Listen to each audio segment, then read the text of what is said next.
Okay, let's move on to one of the most fascinating primary campaigns right now. It's in the state of Pennsylvania. You have Arlen Specter, who a year ago was a Republican. Now he's a Democrat. I won't mention he was a client of yours. Oh, I just did, didn't I? A year ago he was a Republican. Now he's a Democrat. And he's got a primary from Joe Sestak, who's a House member, former admiral. And the ad war here is getting pretty tough. Let's watch a sample.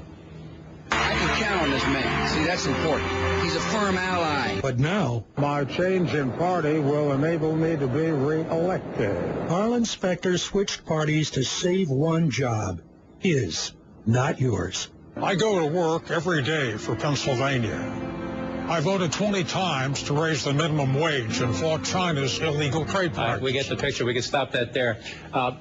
This one's pretty intense. And Sestak has been narrowing the gap, but can he pull it off?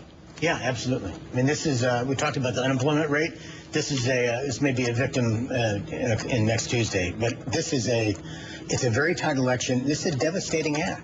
It's a devastating ad, and it's not just that he used to be a Republican, but it's the way he says this is about me. This election is all about me, and it's about me. I changed parties so I could get reelected.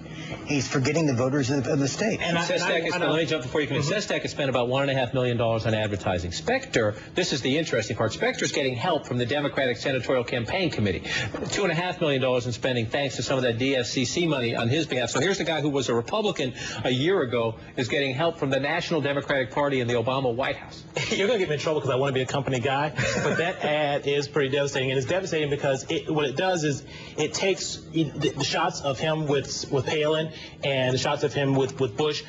Nothing gets Democrat primary voters more riled up than those. But I know. But I really think it's the fact that it's about me. That's the devastating part. I think it's both of it, but nothing still riles up Democrats like images of Bush. The immigration debate is very emotional, and it's sometimes